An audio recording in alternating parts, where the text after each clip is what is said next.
Hello प्यारे बच्चों, क्या हाल चाल। उम्मीद है आप लोग अच्छे होंगे।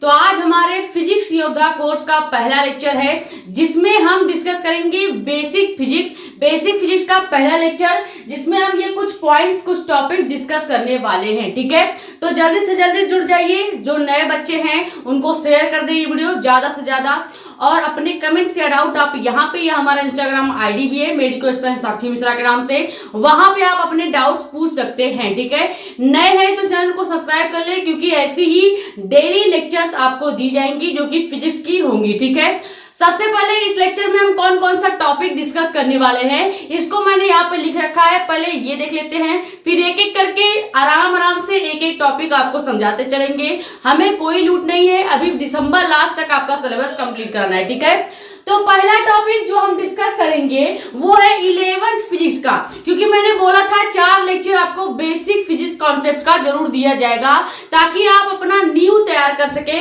और ताकि आप अच्छे से फिजिक्स को समझ सके। ठीक है, क्योंकि मैं जानती हूँ जो बच्चे 11 से 12 में आ रहे हैं उनका बेसिक कॉन्सेप्ट बहुत पहले उनको सिखाया गया होगा, शायद उन्होंने पढ़ा भी नहीं होगा या फिर उनको क्लियर भी नहीं हुआ होगा। ठीक है, तो बेसिक कॉन्सेप्ट एक बार फिर से रिवाइज हो जाएगा आपका, और इसी बहाने आपका जो बेसिक चीजें हैं जो 12th में काम आने वाली हैं वो भी आपका तैयार हो जाएगा। ठीक है, तो पहला जो टॉपिक है वो क्या है, सबसे पहला जो टॉपिक हम इस लेक्चर में पढ़ने वाले हैं वो है आपका फिजिकल क्वांटिटीज, यानी कि भौतिक राशियां क्या होती हैं।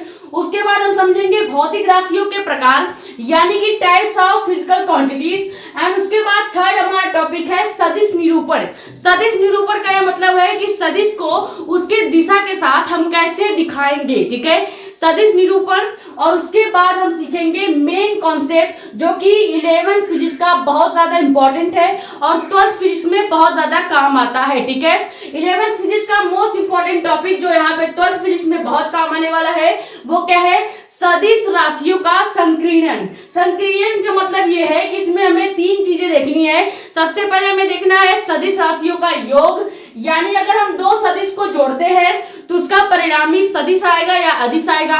2 सदिश को घटाते हैं तो उसका परिणामी आर सदिश आएगा या अदिश आएगा। और उसके बाद 2 सदिशों का गुणा करते हैं तो उसका परिणामी सदिश आएगा या अदिश आएगा।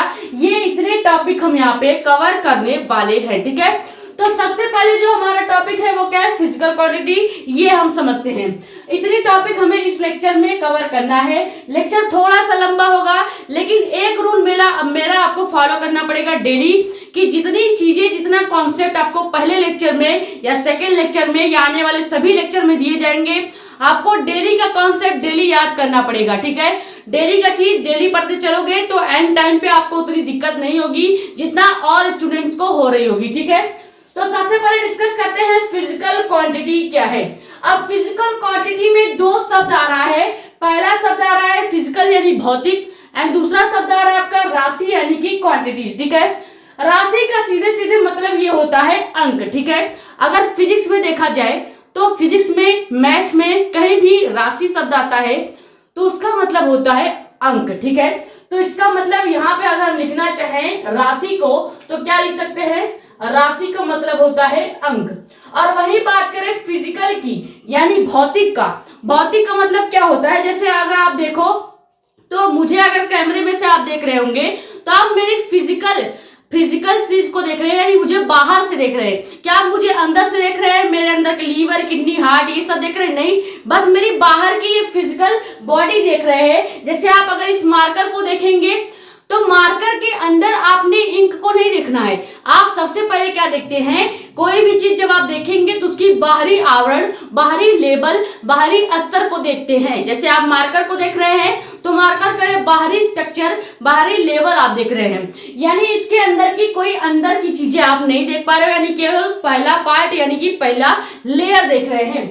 तो अगर फिजिक्स में भौतिक का बात किया जाए तो इसका मतलब ये होता है कि जिसकी गणना की जा सके या जिसे मापा जा सके, या एक वर्ड और भी यूज कर सकते हो, जिसे बाहर से देखा जा सके। ठीक है, तो यहाँ पे क्या लिखेंगे, जिसकी गणना की जा सके, जिसकी गणना की जा सके, गणना की जा सके या जिसे मापा जा सके, या आप यहाँ पे ये भी लिख सकते हैं जिसकी गणना की जा सके या जिसे बाहर से देखा जा सके, ठीक है, देखा जा सके। जैसे आप कोई भी चीज पहले देखते हैं, कोई फ्लावर आपने देखा, फूल देखा, तो क्या आपने फूल के सभी कलियों को हटा के उसका अंदर का स्ट्रक्चर देखा? नहीं देखा। आपने केवल उसकी पत्तियां देखी, उसके बाहर की आवरण देखा, यानी आपने उसका फिजिकल बॉडी देखा, फिजिकल स्ट्रक्चर देखा। सेम उसी तरह से फिजिकल का मतलब ये होता है, एक शब्द याद रखेंगे, जिसकी गणना की जा सके या जिसे बाहर से देखा जा सके। ये हो गया फिजिकल शब्द का अर्थ। वही राशि शब्द का अर्थ ये होता है अंक, यानी कि संख्या या नंबर। अब अगर दोनों चीजों को मिला दिया जाए तो फिजिकल क्वांटिटी का एक डिफिनीशन बहुत अच्छा तैयार होता है, जो कि क्या होता है कि ऐसी राशियां जिनकी गणना करके हम अंकों के रूप में प्रदर्शित कर सकते हैं, ऐसी राशियों को ही क्या कहा जाता है? फिजिकल क्वांटिटी यानी भौतिक राशि कहा जाता है। ठीक है, तो भौतिक राशि का डिफिनीशन अगर दोनों शब्दों से मिला के हम लिखें तो भौतिक राशि का डिफिनीशन क्या हो जाएगा? भौतिक राशि। ठीक है, अब अगर दोनों शब्द आपको समझ में आ गया होगा कि भौतिक का मतलब क्या है और राशि का मतलब क्या है, दोनों को जोड़ देते हैं और इसका एक डिफिनीशन हमारा तैयार हो जाएगा।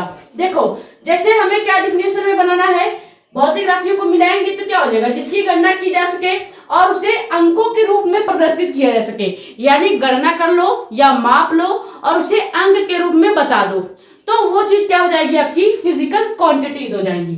तो डिफिनीशन क्या हो जाएगा कि ऐसी राशियां, डिफिनीशन आपकी क्या हो जाएगी? ऐसी राशियां जिनकी गणना की जा सके या जिनका मापन करके, जिनका मापन या आप यहां पे गणना भी लिख सकते हैं। ठीक है, गणना करके अंकों के रूप में, अंकों के रूप में प्रदर्शित किया जा सकता है, प्रदर्शित किया जा सकता है या प्रदर्शित किया जा सके। ठीक है, प्रदर्शित किया जा सके, वो क्या कहलाती है? भौतिक राशियां कहलाती है। ठीक है, भौतिक राशियां कहलाती हैं। ठीक है, राशियां कहलाती हैं। समझ में आ गया? अब अगर हम एग्जाम्पल की बात करें कि कौन कौन से ऐसी राशियां हैं जो भौतिक राशि के अंदर आती हैं, जिनको आप माप सकते हैं, तो एग्जाम्पल के तौर पे आप क्या लिखेंगे? एग्जाम्पल के तौर पे आप लिखेंगे दूरी, चाल, सबसे पहले लिखेंगे चाल, फिर दूरी, और उसके बाद आप लिखेंगे बल और त्वरण। ठीक है, बल और त्वरण आदि। ठीक है, ये हो गया भौतिक राशियों के एग्जाम्पल। अब अगर आपको समझाया जाए कि भौतिक राशियां होती क्या है डिटेल में, तो देखो, कहीं पे अगर चाल लिखा है, जैसे आप बाइक से कहीं जा रहे हैं तो आप क्या करते हैं? किसी को भी कहेंगे कि हमें कितना दूर जाना है, तो आप चाल बताते हैं कि हमें 1 किलोमीटर दूर जाना है, 2 किलोमीटर दूर जाना है, 3 किलोमीटर दूर जाना है, तो वो आप क्या देते हैं? एक एग्जैक्ट मान बताते हैं, एक एग्जैक्ट क्वांटिटीज देते हैं, जो कि अंकों में आप बता रहे हैं। अभी यही हमने बोला कि ऐसी राशियां जिनको माप कर अंकों में प्रदर्शित किया जा सकते हैं, भौतिक राशि कहलाती है। तो वही तो मैंने बताया, जैसे चाल को आप माप सकते हैं, दूरी को माप सकते हैं, आयतन को माप सकते हैं, आप बता सकते हैं कि एक ग्लास में कितने लीटर पानी आ रहा है या कितना ml पानी आ रहा है, उसे हम अंकों में बता सकते हैं। यानी सीधे सीधे ऐसी चीज जिसे आप माप कर अंक में बता दें, उसे ही भौतिक राशि कहा जाएगा। जैसे ये आपका मार्कर है, इस मार्कर का द्रव्यमान हम माप सकते हैं। इसको अगर हम वजन करें तो इसका जो भी ग्राम या कह सकते हैं मिलीग्राम में इसका मान आएगा, वो हम अंक में बता सकते हैं। तो ये क्या हो गया? Physical quantity. अब अगर आपकी बात किया जाए कि कौन सी ऐसी राशियां हैं जो फिजिकल क्वांटिटीज में नहीं आती हैं, जैसे अगर कभी आपने अपने मम्मी पापा से पूछा होगा कि बताओ आप हमसे कितना प्यार करते हो, तो क्या कभी उन्होंने ये बताया है कि हम आपसे 10 ग्राम या 10 किलो या 10 लीटर प्यार करते हैं? कभी नहीं बोला होगा। उन्होंने हमेशा आपको बोला होगा कि हम आपसे बहुत प्यार करते हैं। उन्होंने कभी नाप के आपको नहीं बताया कि हम आपसे 1 किलो प्यार करते हैं, 1 लीटर प्यार करते हैं, 1 आयतन प्यार करते हैं, नहीं बोला ना। इसका मतलब ये है कि आप अपने भाव को, अपने विचार को, अपने मन के जितने भी विचार हैं उन्हें नाप नहीं सकते, यानी ये फिजिकल क्वांटिटी के अंदर नहीं आ रहे हैं। आप कभी भी अपने गुस्से को माप नहीं सकते। अब जैसे कि अगर मान लो आपके बड़े भाई ने, आपके पिता ने आपको एक थप्पड़ खींच के लगाया और कहा कि मार दिया मान लो आपको, तो आप क्या करते हैं? क्या कभी आपने ऐसा किया है कि बड़े भैया है उनके ऊपर 10% गुस्सा करता हूं और छोटे भाई अगर मारेगा तो उसके ऊपर फुल गुस्सा करूंगा? ऐसा नहीं होता। आप नाप के कभी कभी किसी के ऊपर गुस्सा नहीं कर सकते। आप अंक के रूप में कभी किसी के ऊपर गुस्सा नहीं कर सकते। यानी आप ऐसा नहीं है किसी के ऊपर 1 केजी गुस्सा करेंगे, किसी के ऊपर 1 केजी से कम करेंगे, ऐसा थोड़ी होता है।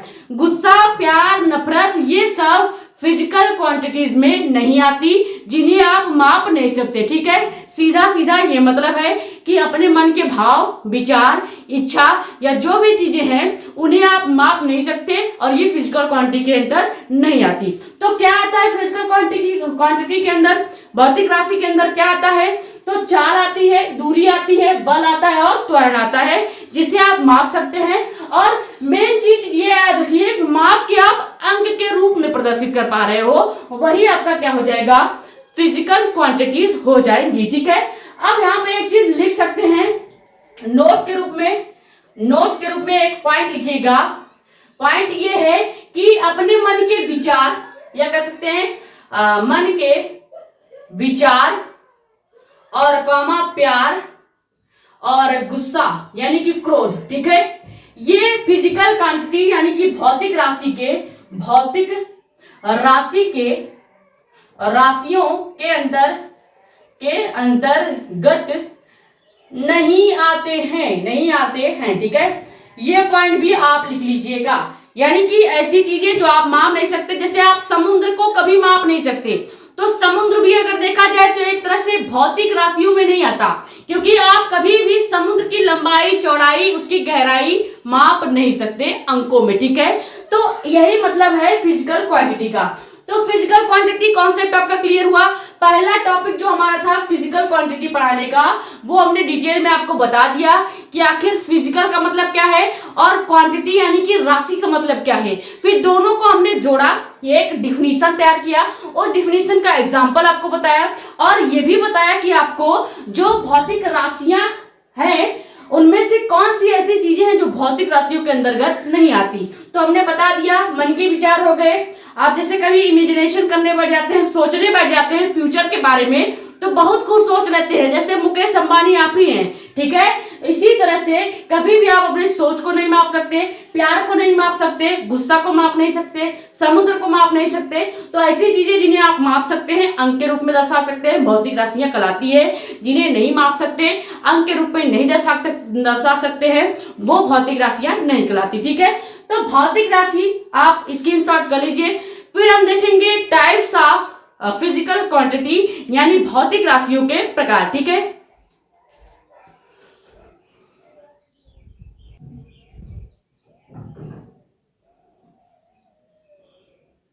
तो भौतिक राशियां हो गई। अब हम देखेंगे भौतिक राशियों के प्रकार। ठीक है, तो ये इरेज कर देते हैं, आपने स्क्रीनशॉट ले लिया होगा। भौतिक राशियों के 2 प्रकार होते हैं, 9th में आपने पढ़ रखा होगा भौतिक राशियों के प्रकार के बारे में। ठीक है, यहाँ पे हेडिंग डालेंगे, सेकंड जो हमारा टॉपिक है वो क्या है? भौतिक राशियों के प्रकार। भौतिक राशियों के प्रकार, ठीक है, यानी types of physical quantity. Physical quantity यानी भौतिक राशि जो होता है ये 2 प्रकार का होता है। 9th में आपने थोड़ा थोड़ा पढ़ा होगा इसके बारे में, और 11th में भी पढ़ा होगा। ऐसा नहीं है कि एकदम नहीं पढ़ा होगा, कुछ तो आपको आ ही रहा होगा, लेकिन हम ये मान के चलते हैं कि आपको एकदम ही कुछ नहीं आ रहा है। ठीक है, एकदम बेसिक से आपको पढ़ाएंगे। अब देखो, फिजिकल क्वांटिटी यानी भौतिक राशि में 2 प्रकार होंगे, एक होगा आपका अदिश और दूसरा होगा सदिश राशियां। ठीक है, अदिश राशियों का मतलब यह है जिनको हमें पूर्ण रूप से व्यक्त करने के लिए केवल परिमाण की आवश्यकता होती है, वे राशियां अदिश राशियां कहलाती हैं। जबकि सदिश राशियों में जिनको हमें पूर्ण रूप से व्यक्त करने के लिए परिमाण और परिमाण के साथ साथ दिशा, और उसके साथ हमें चाहिए क्या कि वो सदिश नियम का पालन भी करे, और ऐसी राशियां क्या कहलाती है? आपके सदिश राशियां कहलाती हैं। 3 पॉइंट याद रखना है। सबसे पहले देखते हैं कि सदिश राशियों के या कह सकते हैं भौतिक राशियों के प्रकार क्या है। तो 2 प्रकार के होते हैं। पहला हमारा क्या है? अदिश राशि। ठीक है, अदिश राशियां। अदिश राशियां क्या होती हैं? ऐसी राशियां जिनको व्यक्त करने के लिए, पूर्ण रूप से दिखाने के लिए केवल परिमाण की आवश्यकता हो। एक पॉइंट इसमें याद रखेंगे, अदिश राशि का मतलब ये होगा कि इसको पूर्ण रूप से व्यक्त करने के लिए केवल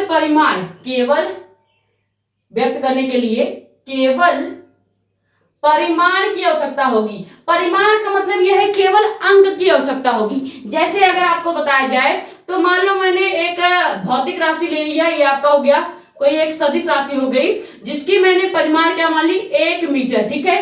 तो अगर केवल 1 मीटर ये लिखा हुआ है तो ये आपका क्या हो जाएगा, एक अदिश राशि को प्रदर्शित करेगा, ठीक है। यानी केवल परिमाण अगर दिया गया है तो वो अदिश राशियों को व्यक्त करेगा, ठीक है। तो एक पॉइंट याद रखिएगा, पूर्ण रूप से व्यक्त करने के लिए अगर केवल परिमाण की आवश्यकता होती है तो वो आपकी अदिश राशियां कहलाती हैं।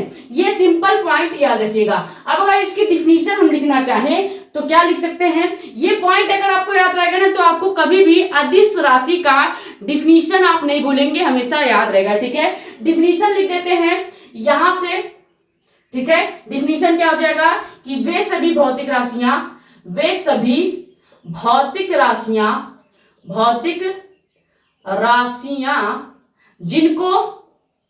जिनको पूर्ण रूप से व्यक्त करने के लिए, यानी कि दिखाने के लिए, व्यक्त करने के लिए केवल या कह सकते हैं परिमाण की आवश्यकता, ठीक है। व्यक्त करने के लिए केवल परिमाण की आवश्यकता होती है, वो सभी राशियां क्या कहलाती हैं, वो सभी राशियां अदिश राशियों के अंतर्गत आती हैं। बात करते हैं एग्जाम्पल क्या है, अदिश राशि का एग्जाम्पल क्या है, ठीक है। एग्जाम्पल अगर देखा जाए तो इसके अंदर सबसे पहला आपका आ जाएगा क्या, चाल, ठीक है। उसके बाद आपकी आ जाएगी दूरी, और उसके बाद आ जाएगा आपका द्रव्यमान, और उसके बाद आपका आ जाएगा घनत्व, और लास्ट में आ जाएगा क्या, कार्य, ठीक है। कार्य याद रखिएगा हमेशा अदिश राशि होता है। बहुत से लोग सोचते हैं कि कार्य आपका सदिश राशि होता है, लेकिन अभी हम आपको जब पढ़ाएंगे क्या, अदिश राशियों का योग या कह सकते हैं सदिश राशियों का योग जब पढ़ाया जाएगा और अदिश राशियों का घटाव जब पढ़ाया जाएगा तो वहां पे भी आपको पता चल जाएगा कि कार्य आपके अदिश राशि है या सदिश राशि है। देखो कार्य का अगर हम बताएं कि अदिश राशि कैसे है, देखो कार्य का जो फॉर्मूला होता है क्या होता है, W इक्वल टू बल इंटू विस्थापन D होता है। अब देखो बल जो होता है ये भी सदिश होता है और विस्थापन भी सदिश होता है।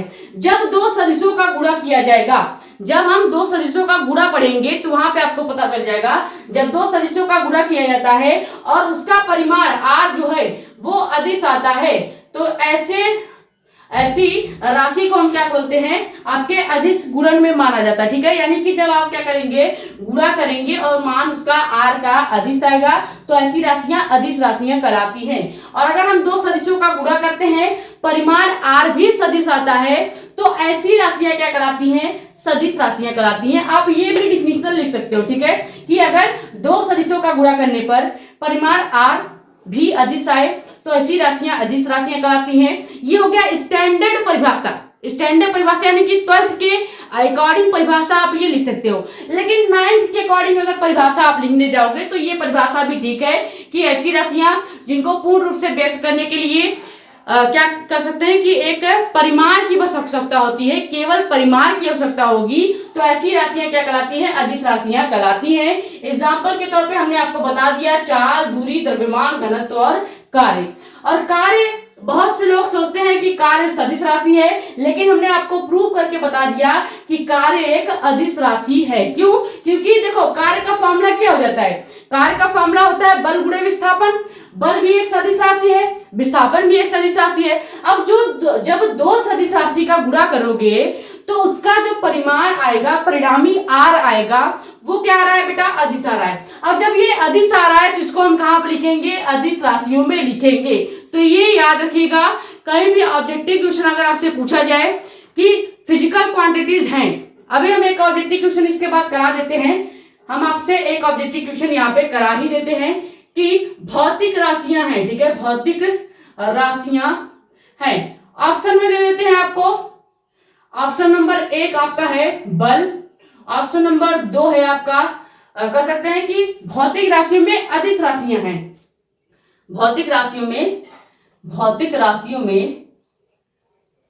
अदिश राशि है, अदिश राशि है, ठीक है, ये क्वेश्चन हो जाएगा। भौतिक राशियों में अदिश राशियां हैं। अब आपको पहचानना है कि इनमें से कौन सी अदिश राशि है। ऑप्शन नंबर 1 आपको दे देते हैं बल, ऑप्शन नंबर 2 आपको दे दिया जाता है द्रव्यमान, ऑप्शन नंबर 3 आपको दे देते हैं कार्य, ऑप्शन नंबर 4 आपको दे देते हैं हम चाल। ठीक है, आप बताइएगा इसका आंसर कि कौन सा अदिश राशि है।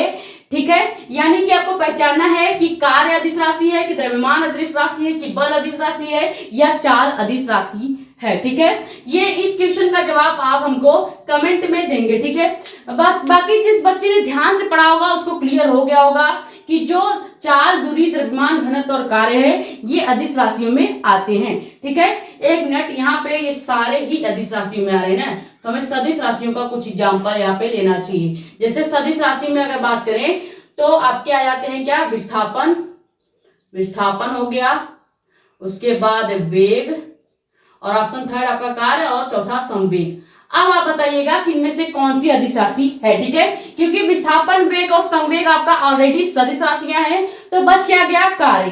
कार्य ही आपका अदिश राशि होगा, यानी ऑप्शन नंबर थर्ड इसका राइट हो जाएगा। हम इसका सॉल्यूशन भी आपको बता दिए है। ठीक है, तो ये समझ में आया।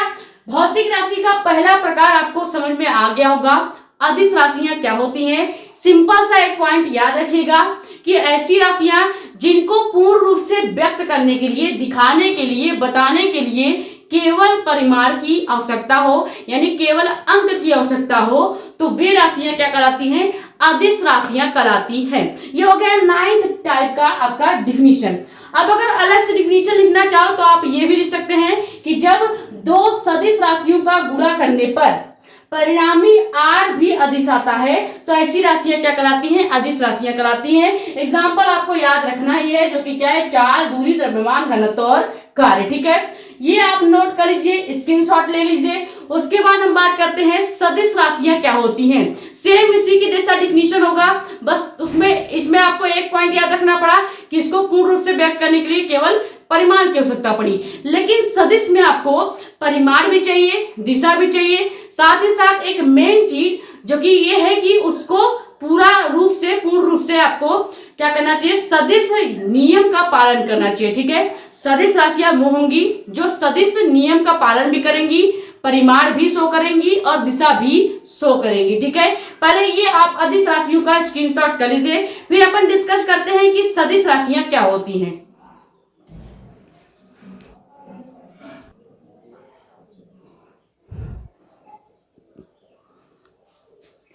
तो हो गया, अब हम देखते हैं कि सदिश राशियां क्या होती हैं। ठीक है,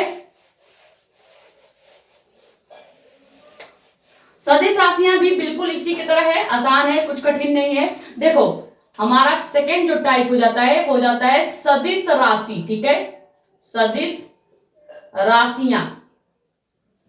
ठीक है, अब इसमें 3 पॉइंट याद रखेंगे, सीधे सीधे अगर लिखना चाहे पॉइंट्स में बना के अगर लिखना चाहो एक तरह से शॉर्ट नोट्स में, तो लिख सकते हो ये कि वे राशियां जिन्हें पूर्ण रूप से व्यक्त करने के लिए, यानी दिखाने के लिए, व्यक्त करने के लिए दिशा, परिमाण, सबसे पहले लिखेंगे परिमाण के साथ साथ, ठीक है, परिमाण के साथ दिशा की आवश्यकता होती है, वह यह जो है ये राशियां एवं या लिख सकते हैं वह ये राशियां सदिश नियम का, ठीक है, किसका, ये राशियां जो है वो सदिश नियम का पालन भी करती हैं, सदिश नियम का पालन भी करें। ठीक है, ऐसी राशियों को हम क्या कहते हैं, सदिश राशियां कहते हैं। सीधे सीधे लिख सकते हैं वे राशियां, या कह सकते हैं वे राशियां जिन्हें, ठीक है, अब आपका ये डिफिनीशन कंप्लीट हो गया। ठीक है, कि वे सभी भौतिक राशियां, वे सभी, परफेक्ट डिफिनीशन लिख देते हैं प्रॉपर। अगर पॉइंट्स में देखा जाए तो खाली 3 पॉइंट है कि सीधे सीधे पूर्ण रूप से व्यक्त करने के लिए अगर परिमाण चाहिए, दिशा चाहिए और सदिश नियम का पालन कर रहा है तो ऐसी राशियां सदिश राशियां कहलाएंगी। ठीक है, अगर केवल परिमाण है तो ऐसी राशियां अदिश राशियां कहलाएंगी। ये हो गया डिफिनीशन, एकदम सिंपल, एकदम सिंपल डिफिनेशन हो गया, ठीक है। अब अगर प्रॉपर डिफिनेशन लिखना चाहो तो लिख सकते हो वे सभी भौतिक राशियां, वे सभी भौतिक राशियां, ठीक है। अब यहां से आप लिख सकते हो जिन्हें पूर्ण रूप से व्यक्त करने के लिए परिमाण के साथ साथ दिशा की भी आवश्यकता होती है। यानी कोई अंक है, मान लो 2 मीटर मैंने ले लिया, क्या ये ए वेक्टर का मान ले लिया 2 मीटर, और ये 2 मीटर उत्तर की दिशा में, किसकी दिशा में, उत्तर की दिशा में है, तो ये आपका एक तरह से सदिश राशि को प्रदर्शित कर रहा है, जिसमें देखो परिमाण 2 मीटर भी है। ये क्या हो गया, 2 मीटर आपका क्या है, 2 मीटर आपका परिमाण है, ठीक है, परिमाण है। और ये उत्तर आपका क्या है, उत्तर आपका दिशा है, ठीक है।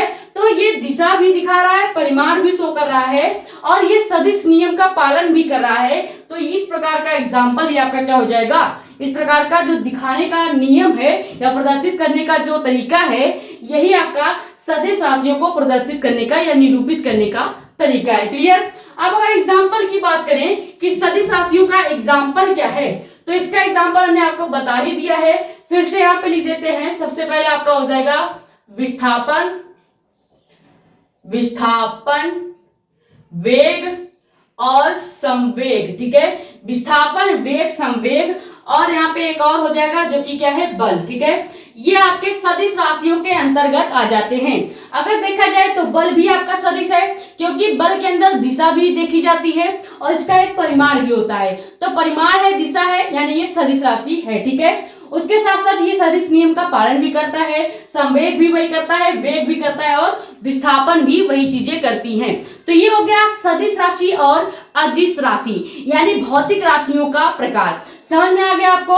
भौतिक राशि हमने समझ लिया, पहला टॉपिक। उसके बाद फिर हमने समझा भौतिक राशियों के प्रकार, अदिश राशि क्या है और सदिश राशि क्या है। अब हम आते हैं अपने थर्ड टॉपिक पे, जो कि क्या है, सदिश निरूपण।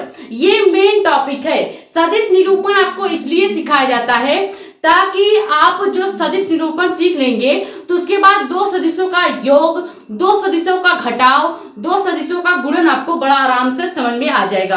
क्योंकि सदिश निरूपण में हम आपको ये बताते हैं कि दिशा के साथ आप सदिश को कैसे प्रदर्शित करेंगे, ठीक है। जैसे अभी हमने आपको बताया है कि 2 मीटर था और उसकी दिशा क्या थी, उत्तर की साइड थी, ठीक ही नहीं। अब अगर इसी को सदिश के रूप में प्रदर्शित करना होगा तो आप कैसे करेंगे, यही हम सदिश निरूपण में समझाते हैं, ठीक है। तो पहले ये सदिश राशियों का स्क्रीनशॉट कर लीजिए, फिर हम डिटेल में समझते हैं कि सदिश निरूपण क्या है। क्लियर।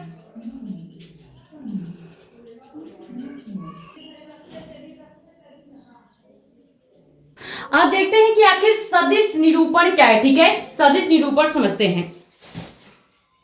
तो आप समझते हैं सदिश निरूपण क्या है। वो अगर लाइटिंग की थोड़ा सा सिस्टम गड़बड़ हो गया था तो उसको हमने सही कर दिया। देखो, सदिश निरूपण समझने के लिए आपको समझना पड़ता है कि सदिश को प्रदर्शित कैसे किया जाता है। जैसे अगर मैं कहूं कि हमने कोई एक विस्थापन सदिश ले लिया, ठीक है, क्या ले लिया, विस्थापन सदिश ले लिया।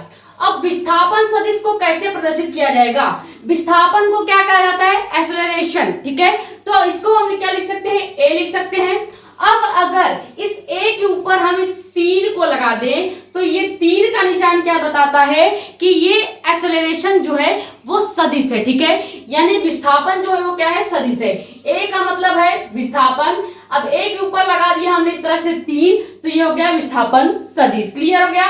अब एक तरह से आप ऐसे भी समझ लो, मान लो ये आपका क्या हो गया, ये आपका कोई लल्लू लाल हो गया, ठीक है। अब इस लल्लू लाल के ऊपर मैंने एक एरो लगा दिया, एक तीर लगा दिया, तो ये जो लल्लू था ये लल्लू सदिश बन गया। क्या बन गया, सदिश बन गया, ठीक है। यानी सीधे सीधे याद रखेंगे, किसी भी चीज के ऊपर या अंक के ऊपर या शब्द के ऊपर एरो दिख रहा है, तीर का निशान दिख रहा है, तो इसका मतलब वो सदिश है, ठीक है।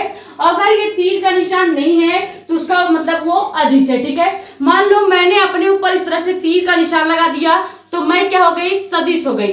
और अगर मैंने तीर का निशान हटा दिया तो मैं क्या हो गई, अदिश हो गई, ठीक है। ठीक उसी प्रकार इसके ऊपर मैंने लगाया सदिश, तो लल्लू जो था उसके ऊपर सदिश लगाने पर ये सदिश बन गया। इसको हटा दिया तो ये क्या हो गया, अदिश। ये चीज याद रखिएगा कि किसी भी इस तरह से लेटर के ऊपर तीर का निशान लगा हुआ है तो इसका मतलब वो सदिश है। समझ में आ गया। हमने लिया क्या था एग्जांपल, विस्थापन सदिश। विस्थापन सदिश को कैसे डिनोट करेंगे, ए आपका क्या होता है, एक्सेलरेशन यानी विस्थापन। अब एक्सेलरेशन के ऊपर तीर लगा दिया तो विस्थापन सदिश हो गया। क्लियर। अब मान लो इस विस्थापन सदिश का हमने कोई एक परिमाण ले लिया। मान लो मैंने परिमाण क्या ले लिया आपका 5 मीटर और दिशा क्या ले ली उत्तर के साइड। ठीक है, 5 मीटर उत्तर के साइड ये आपका विस्थापन सदिश कार्य कर रहा है। अब इसको हमने 5 मीटर उत्तर के साइड इसलिए लिया है ताकि आपको सदिश निरूपण समझा सके। ठीक है, अब 5 मीटर उत्तर के साइड हो गया। अब सदिश निरूपण कैसे करेंगे? सदिश निरूपण करने के लिए सबसे पहले आपको बनानी पड़ेगी दिशा। दिशा का एक डायग्राम बनाना पड़ेगा जो कि आपको जितनी बार आप सदिश निरूपित करेंगे उतनी बार आपको बनाना पड़ेगा। ठीक है, जैसे हम बनाते हैं यहाँ पे दिशा का एक डायग्राम। ये आपका हो गया क्या, इस तरह से दिशा का डायग्राम फिजिक्स में बनाया जाता है। तो ये हो गया आपका पूरब और ये हो गया आपका पश्चिम, पश्चिम और ये हो गया आपका उत्तर और ये हो गया आपका दक्षिण। ये डायग्राम हमेशा बनाना पड़ेगा जब भी आप सदिश को निरूपित करेंगे। आप सदिश निरूपित करने के लिए आपको एक पैमाना मानना पड़ेगा। पैमाना इसलिए माना जाता है क्योंकि आपकी जो एक कॉपीज होती हैं, अगर बात करें किसी एक कॉपी की, अभी मेरे पास ये कॉपी है, तो इस कॉपी की लंबाई इतनी नहीं है कि मैं इसमें 5 मीटर की लाइन खींच सकूं। खींच सकती हूँ? नहीं खींच सकती हूँ। आपकी जो कॉपी होती है वो 1 मीटर से भी छोटी होती है, सेंटीमीटर्स में कॉपियां बनती हैं।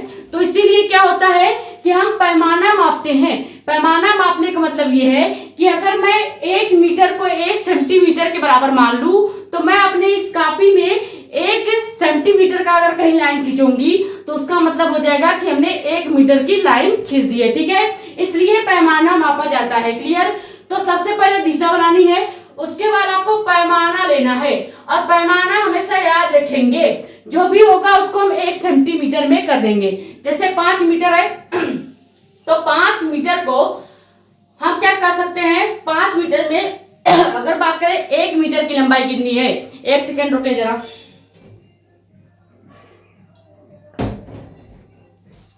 तो अगर हम बात करें 1 मीटर की लंबाई कितनी है, तो देखो 5 मीटर की जगह अगर हम पैमाना लेंगे तो हमेशा 1 मीटर ही लेंगे।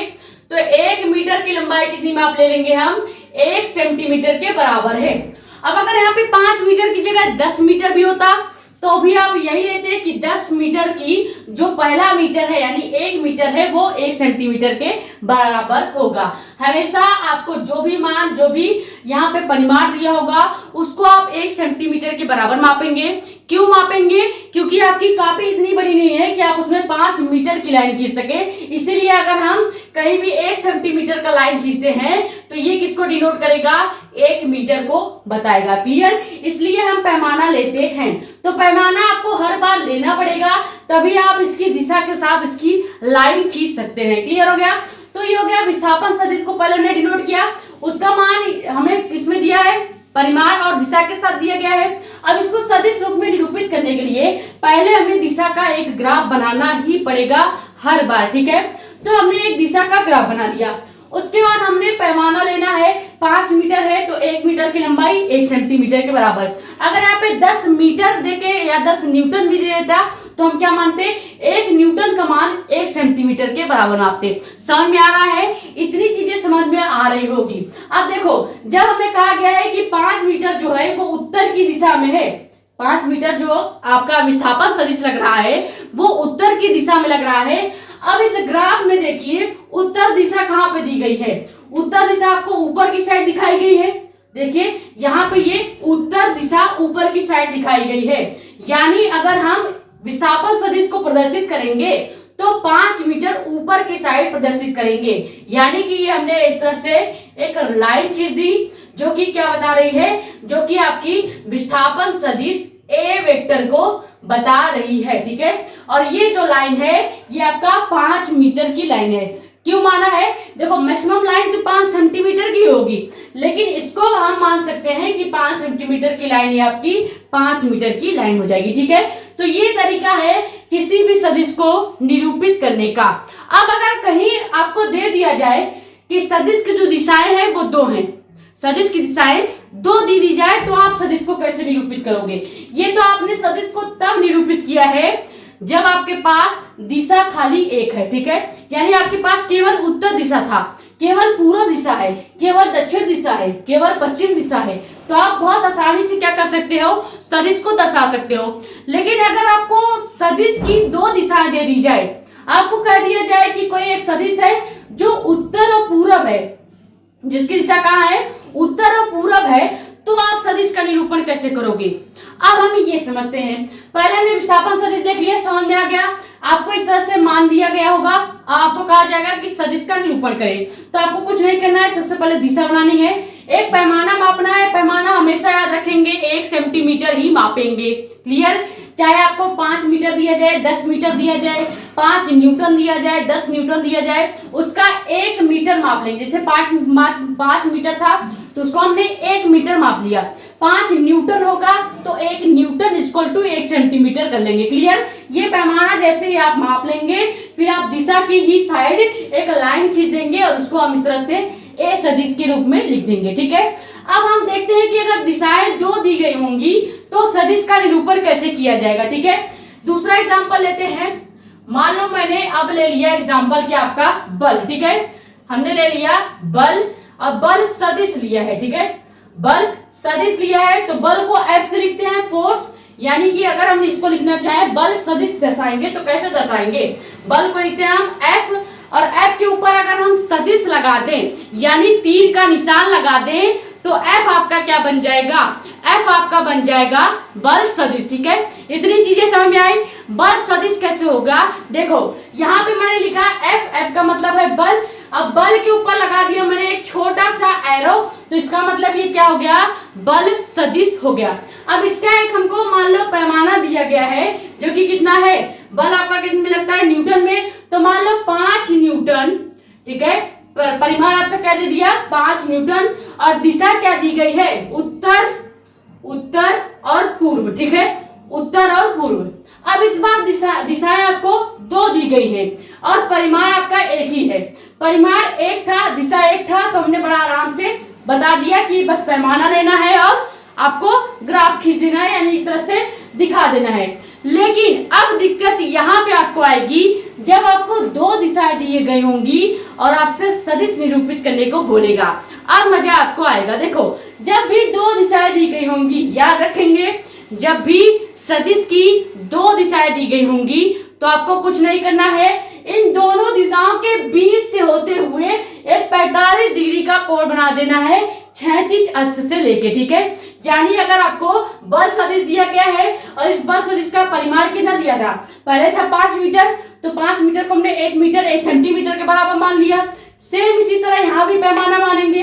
पैमाना क्या मानेंगे, पैमाना हमने मान लिया कि 5 न्यूटन है तो 1 न्यूटन किसके बराबर होगा, 1 न्यूटन आपका 1 सेंटीमीटर के बराबर होगा, यानी 5 न्यूटन आपका 5 सेंटीमीटर के बराबर हो गया। यही हमने बोला, बार बार बोल रहे थे कि कोई भी मान दिया गया होगा, कोई भी परिमाण दिया गया होगा तो उसको हम क्या करेंगे, बस 1 सेंटीमीटर के बराबर मान लेंगे, यानी उसका पहला जो मान है उसको 1 सेंटीमीटर के बराबर कर देंगे।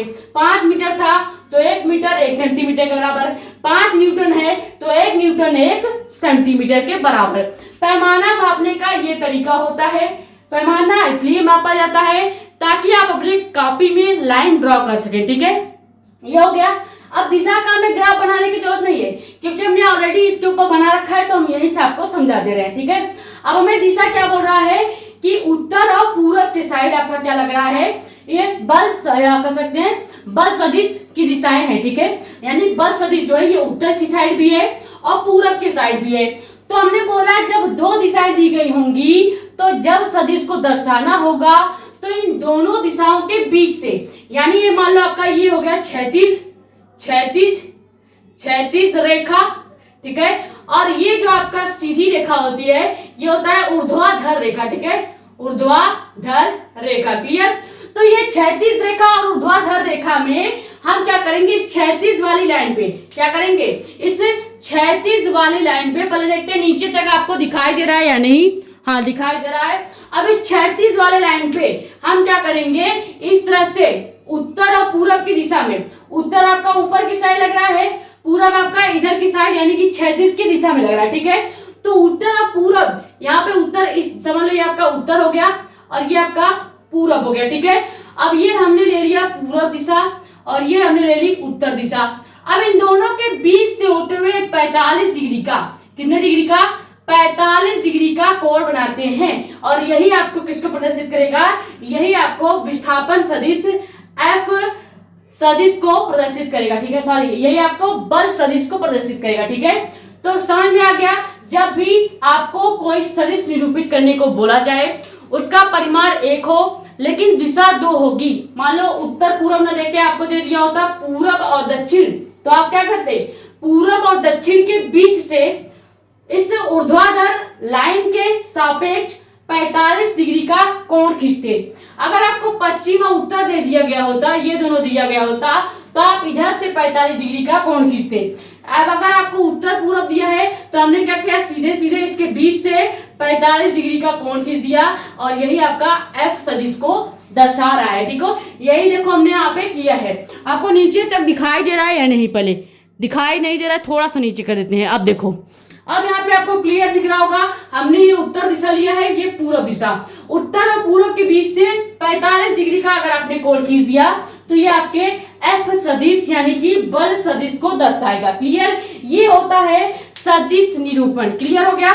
सदिश निरूपण बहुत आसान है, कुछ नहीं करना होता है, जो भी आपको मान दिया गया होगा उसको दिशा के साथ आपको पैमाना मान के खींच देना है, ठीक है। पैमाना इसलिए मापते हैं, कितनी बार बता रहे हैं कि आपकी कापी जो है वो इतनी लंबी नहीं है कि आप उसमें 5 मीटर की लाइन खींचे, इसलिए हम एक पैमाना मानते हैं, ठीक है। और सेकंड वाला हमने समझा दिया, जब 2 दिशाएं दी गई होंगी तो उसका जो सदिश निरूपण हम करते हैं, दोनों दिशाओं के बीच से हम रेखा खींचते हैं, ठीक है।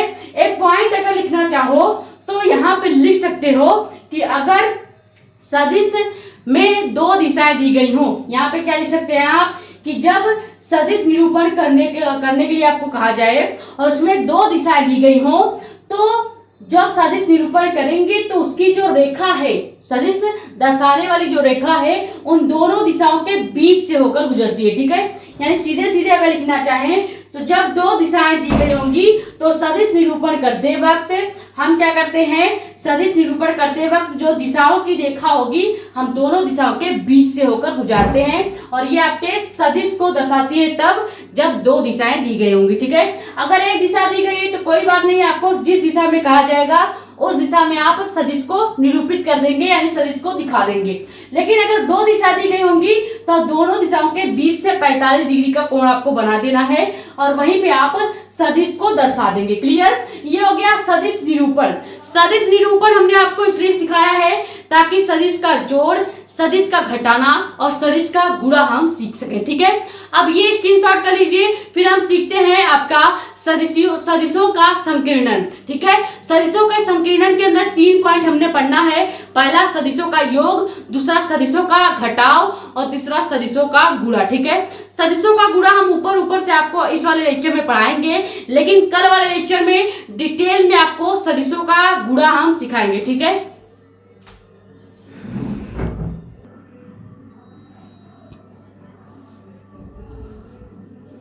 तो अब देखते हैं कि सदिश राशियों का गणितीय संक्रियण या संक्रियाएं क्या होती हैं।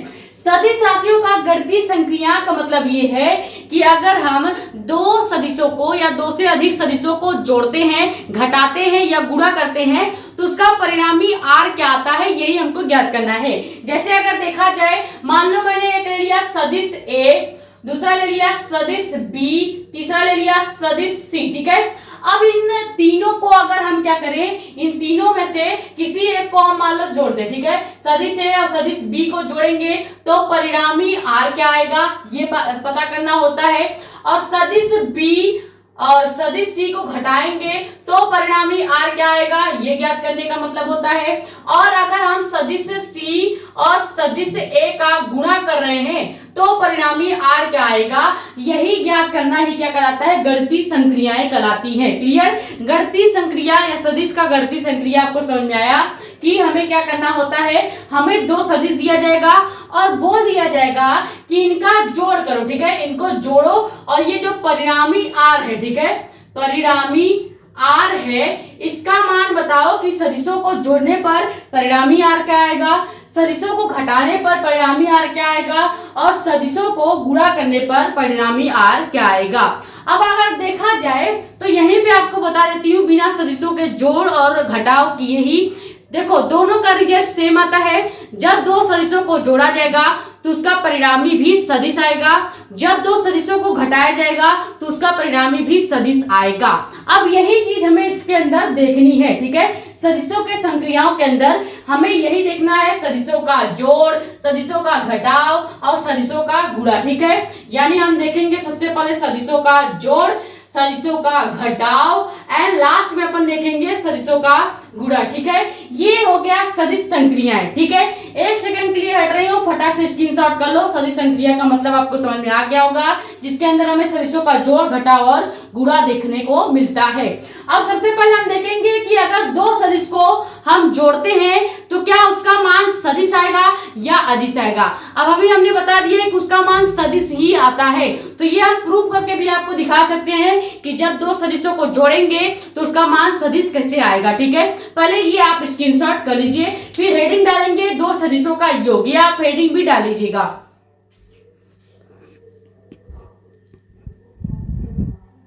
अब देखते हैं कि सदिशों या सदिश राशियों का योग कैसे किया जाता है, ठीक है। एक पॉइंट याद रखिएगा, इसको स्टार्ट करने से पहले बता रही हूँ, सदिश राशियों का योग करने से पहले एक बात याद रखिएगा, जब भी सदिश को जोड़ा या घटाया जाता है तो हमेशा हम समान प्रकार के राशियों के ही साथ जोड़ते हैं या घटाते हैं। यानी कि अगर बात किया जाए सदिश को जोड़ने की या घटाने की, तो हम क्या करेंगे, हमेशा बल के साथ बल को ही जोड़ सकते हैं, ठीक है। हमेशा एक्सेलरेशन के साथ एक्सेलरेशन को ही जोड़ सकते हैं, हमेशा बल के साथ ही बल को घटा सकते हैं, और हमेशा एक्सेलरेशन के साथ ही एक्सेलरेशन को घटा सकते हैं। क्लियर। यानी सदिश राशियों को हमेशा समान प्रकार के राशियों के साथ ही जोड़ा या घटाया जाता है। ये पॉइंट आप अभी नोट कर लेंगे, वरना आप बाद में पूछेंगे कि हम हमेशा न्यूटन ही क्यों ले रहे हैं, न्यूटन में ही मान क्यों ले रहे हैं। पहला सदिश का भी परिमाण हम न्यूटन में भी लेने वाले हैं और दूसरे सदिश का भी परिमाण न्यूटन में ही लेने वाले हैं। तो आपका ये प्रश्न हो सकता है, अगर आप बुद्धिमान व्यक्ति है, बुद्धिमान स्टूडेंट है, तो आपका ये प्रश्न जरूर आएगा कि ये बताइए आपने दोनों सदिश का मान न्यूटन में ही क्यों लिया। आप एक सदिश को न्यूटन में माप सकते थे, एक सदिश को आप एक्सेलरेशन यानी विस्थापन में माप सकते थे, या आप कोई और राशि भी ले सकते थे।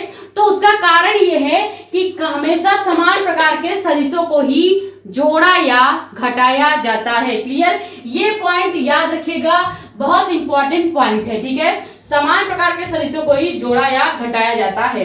अब एक एग्जांपल से समझते हैं सदिश को जोड़ा कैसे जाता है, ठीक है। मान लो मैंने ले लिया क्या, दो सदिश ले लिया, एक ले लिया सदिश ए, ठीक है, और दूसरा ले लिया सदिश बी, ठीक है। सदिश ए का मान हम लेते हैं 5 न्यूटन, 5 न्यूटन, ये हो गया परिमाण। अब दिशा हम क्या ले लेंगे, इसकी दिशा हम मान लो ले लेते हैं 5 न्यूटन पूरब के साइड, ठीक है, पूरब इसकी दिशा हो गई। और वही हम जो बी सदिश लिए हैं, बी सदिश का हम परिमाण मान लेते हैं 4 न्यूटन है, और दिशा पूरब के आपका क्या हो जाएगा, पूरब से जस्ट ऊपर वाला क्या था, उत्तर, ठीक है, उत्तर दिशा इसका माप लेते हैं। ये हमने एग्जांपल के तौर पर ले लिया, ठीक है। हमने माना दो सदिश हमको दिया गया है, क्योंकि सदिशों का योग तभी होगा, देखो योग किसी चीज का तब होता है जब आप एक से एक चीज को और मिलाते हैं। मान लो मेरे पास एक मार्कर है और मैंने कह दिया कि मैं इस एक मार्कर का योग करूंगी, तो कभी नहीं हो पाएगा, क्योंकि एक राशि का एक नंबर का योग नहीं होता, ठीक है। उसके साथ हमें 2-3 नंबर्स और लाने पड़ते हैं, तभी हम योग कर पाएंगे। इसीलिए हमने क्या लिया है, दो यहाँ पे सदिश लिए हैं। समझ में आया, दो सदिश क्यों लिया गया है, ताकि हम उसका योग कर सकें या उसको घटा सकें। किसी भी चीज को जोड़ने या घटाने के लिए मैक्सिमम 2 अंक तो आपको चाहिए ही, ठीक है। तो इसीलिए हमने क्या लिया, पहले एक सदिश लिया, सदिश ए, जिसका परिमाण हमने मान रखा है 5 न्यूटन, जिसकी दिशा हमने मान रखी है पूरब के साइड है, और सदिश बी लिया है जिसका परिमाण हमने 4 न्यूटन लिया है और दिशा इसकी उत्तर के साइड ली है, ठीक है। अब यहाँ पे हमने जो सदिश निरूपण बताया था वो यहाँ पे लगने वाला है, यहाँ पे काम आएगा। हमने क्या बोला था आपको कि जब भी कोई एक सदिश दिया गया, उसका परिमाण और दिशा दी गई हो, तो उसको निरूपित करने के लिए सबसे पहले हम क्या मानते हैं, पैमाना और दिशा। ठीक है, तो सबसे पहले हम क्या करेंगे, सबसे पहले हम यहाँ पे एक दिशा बना लेते हैं। ठीक है, ये हमने दिशा को ड्रॉ कर लिया। अब दिशा यहाँ पे आपकी कोई लड़की नहीं है, दिशा एक कह सकते हैं डायरेक्शन की बात हो रही। ठीक है, तो ये हो गया उत्तर की दिशा, ये हो गई पूरब, और ये उसका उल्टा पश्चिम, और उत्तर का दक्षिण हो जाएगा आपका। ठीक है, ये हो गया दिशा। अब हम पहले सदिश का दिशा बनाते हैं। ठीक है, लेकिन उसके पहले हमें चाहिए क्या, पैमाना। ठीक है, दिशा तो हम वैसे भी खींच सकते हैं बिना पैमाने के ही, लेकिन पैमाना इसलिए खींचा जाएगा ताकि आपको क्लियरिटी हो कि किस तरह से हम दिशा को कितने सेंटीमीटर का खींचें। ठीक है, तो यहाँ पे हमने पहले बताया था जो भी आपको मान दिया गया होगा परिमाण में, उसको हम 1 सेंटीमीटर का माप लेते हैं। तो अगर पहले सदिश ए के लिए दिया जाए, सदिश ए के लिए पैमाना लिया जाए, मान लो मैं दोनों सदिश के लिए एक साथ ही ले लेती हूँ। ठीक है, दोनों सदिश के लिए पैमाना सेम ही मानना पड़ेगा हमको। देखो, पहले हमें 1 न्यूटन का जो मान है वो 1 सेंटीमीटर के बराबर करना पड़ेगा। बस यही पैमाना आपको लेना है, ये हमेशा आपको मानना पड़ेगा। बहुत आसान होता है, कुछ नहीं करना है। जो भी मान दिया गया होगा पहले उसको 1 न्यूटन में मानेंगे, 1 न्यूटन में मानने के बाद उसको 1 सेंटीमीटर में कन्वर्ट कर देंगे। यानी कहीं भी अगर हम 1 सेंटीमीटर का लाइन खींच रहे हैं तो ये इसका मान किसके बराबर हो जाएगा, 1 न्यूटन के बराबर हो जाएगा। ठीक है, यानी अगर कहीं भी 1 सेंटीमीटर लिखा है तो इसका मतलब ये है कि ये 1 न्यूटन को बता रहा है। क्लियर, ये होता है पैमाने का मतलब। क्लियर हो गया होगा। अब अगर देखा जाए तो सदिश ए के लिए भी वही पैमाना हमने माना है, सदिश बी के लिए भी वही पैमाना आपको मानना पड़ेगा। तो इसलिए हमने दोनों का पैमाना सेम एक ही बार में मान लिया है। अगर 4 न्यूटन की बात की जाएगी तो भी आप 1 न्यूटन का मान 1 सेंटीमीटर लेंगे, 5 न्यूटन की बात की जाएगी तभी भी आप 1 न्यूटन का मान 1 सेंटीमीटर ही मानेंगे। सबसे पहले ए सदिश का हम दिशा खींचते हैं। ठीक है, ए सदिश की दिशा हम लोग किधर की बोल रही है, पूरब के साइड, यानी पूरब के साइड हमें 5 न्यूटन यानी कि 5 सेंटीमीटर की लाइन खींचनी पड़ेगी। 5 न्यूटन के बराबर हमने किसको माना है, 5 सेंटीमीटर को माना है, क्योंकि हमने यहाँ पे पैमाना क्या लिया है, 1 न्यूटन इक्वल टू 1 सेंटीमीटर, यानी 5 न्यूटन इक्वल टू 5 सेंटीमीटर। तो हम क्या करेंगे, पूरब के साइड 5 सेंटीमीटर की एक लाइन खींचेंगे।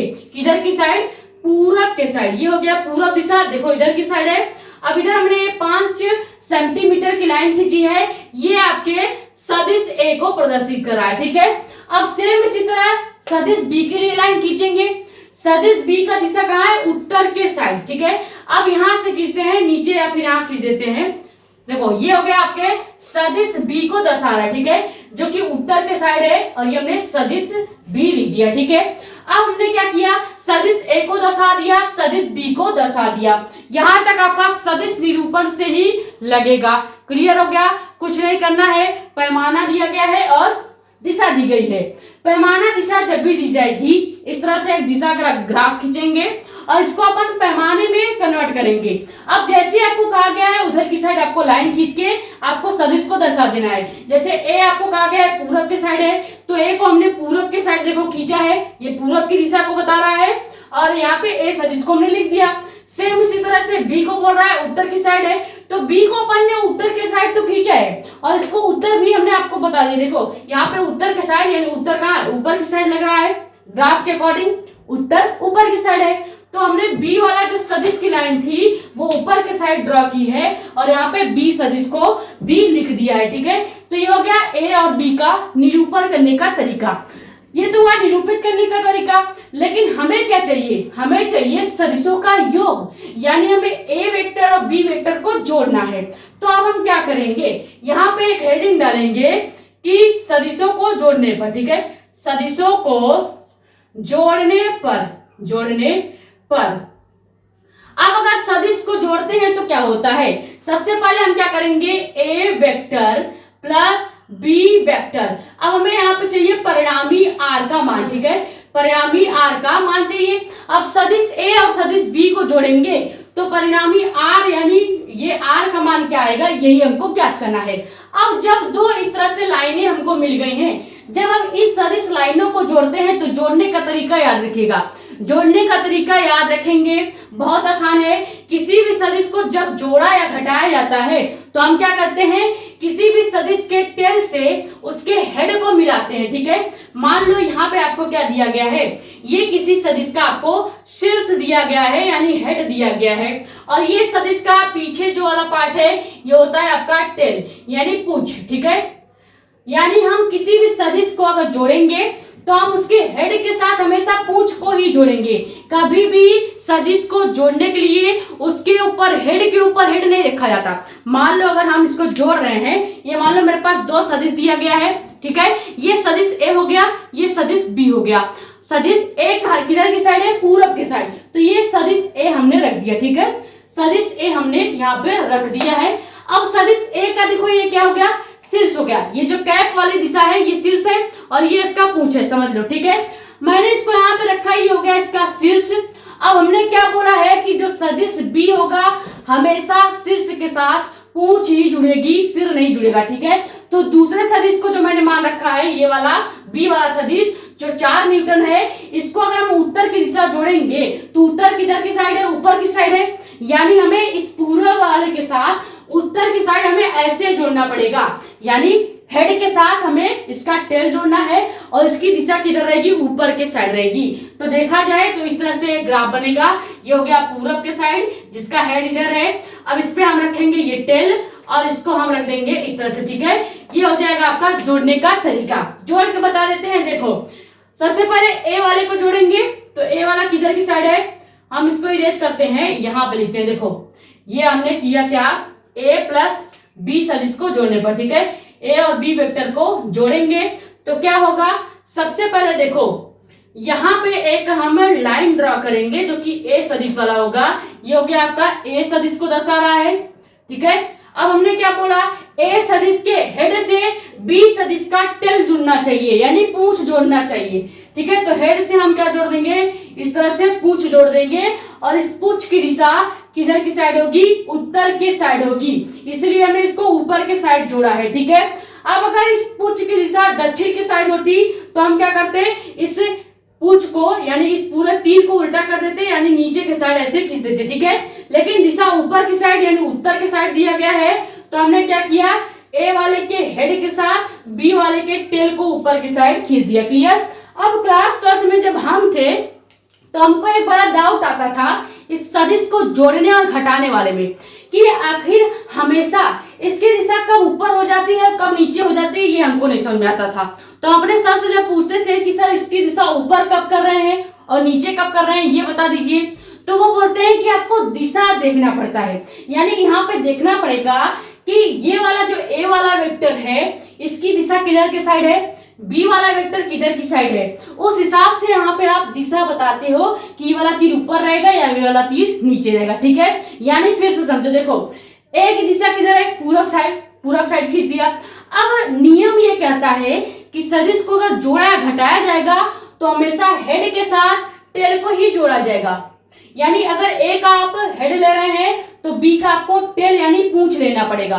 तो हमने वही किया, ए का हमने हेड ले लिया और बी का हमने पूंछ लिया। अब बी का जब पूंछ लेंगे तो दिशा देखेंगे, अब दिशा देखेंगे कि बी ऊपर की साइड है, उत्तर की साइड है, या बी नीचे की साइड यानी दक्षिण की साइड है। अगर उत्तर के साइड है तो हम क्या करेंगे, यहाँ पे हेड के पास पूंछ को ले आएंगे और ऐसे सीधे रख देंगे। ठीक है, ये हो गया हेड आपका ऊपर और टेल हो गया नीचे, लेकिन इधर देखा जाए तो ये हो गया हेड आपका इधर और टेल हो गया इधर। ठीक है, अब दोनों को जोड़ देंगे यानी इधर से एक लाइन खींच देंगे। अब देखो जोड़ने का तरीका ये है कि इधर से जो लाइन खींचेंगे इसका यहाँ पे आपका टेल होगा और यहाँ पे जाके एक और हेड हो जाएगा। क्लियर, यानी हेड के साथ हमने टेल जोड़ा, हेड बना, फिर यहाँ से टेल से जोड़ेंगे और हेड वहां पे बनेगा जहां पे पहले से एक हेड प्रेजेंट है। क्लियर, तो ये हो जाएगा आपका क्या, सदिश ए प्लस सदिश बी को जोड़ेंगे तो परिणामी जो आर आएगा वो भी क्या आएगा, सदिश आएगा। ये हो गया इसकी बात क्लियर। रिजल्ट लिखेंगे यानी रिजल्ट अगर लिखें तो रिजल्ट क्या हो जाएगा, रिजल्ट जो होगा इसका वो ये निकल के आएगा, एक पॉइंट लिखिएगा कि दो सदिशों को जोड़ने पर, दो सदिशों को जोड़ने पर परिणामी आर जो आता है, परिणामी आर भी सदिश आएगा। ठीक है, सदिश आएगा। ठीक है, समझ में आ गया होगा क्यों सदिश आता है?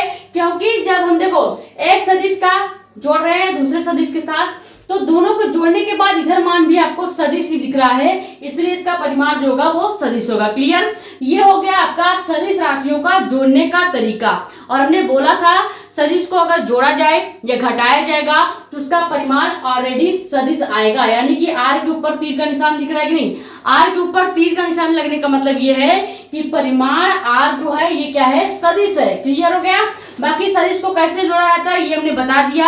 सदिश को जोड़ने या घटाने के लिए एक बात याद रखेंगे, हमेशा शीर्ष के साथ दूसरे वाले के पूंछ को ही जोड़ना है, या फिर आप अगर पूंछ के साथ किसी को जोड़ रहे हैं तो दूसरे वाले सदिश को शीर्ष के साथ ही जोड़ना है। क्लियर? यानी कभी भी आप शीर्ष के साथ शीर्ष को नहीं जोड़ेंगे, हमेशा सिर के साथ अपने टेल को जोड़ेंगे। ठीक है? क्लियर? ये हो गया आपका सदिश राशियों का जोड़ने का तरीका। सेम इसी तरह से घटाने का तरीका भी है। कुछ नहीं करना है, जहां पे आपने इसको जोड़ा है पैमाना वही मानेंगे, दिशा भी वही मानेंगे, जहां पे आपने जोड़ा है वहां पे घटाने का निशान लगा देंगे। देखो सदिश राशियों का जोड़ आपको अगर समझ में आ गया है तो सदिश राशियों का घटाना इससे भी सरल है। क्लियर? पहले सदिश राशियों के जोड़ का आप स्क्रीनशॉट कर लीजिए और ये पॉइंट याद रखिएगा, समान प्रकार के ही सदिशों को जोड़ा या घटाया जाता है। यानी न्यूटन के साथ न्यूटन की ही जोड़ या घटाव कर सकते हैं। कभी भी न्यूटन के साथ दूरी को, न्यूटन के साथ लंबाई को, इन सबको जोड़ा या घटाया नहीं जा सकता। समझे? इसीलिए हमने पहले ये पॉइंट लिख दिया था कि समान प्रकार के सदिश को ही जोड़ा या घटाया जाएगा। ये आपको समझ में आ गया होगा। ठीक है, स्क्रीनशॉट कर लीजिए। फिर हम देखते हैं सदिश राशियों का घटाव।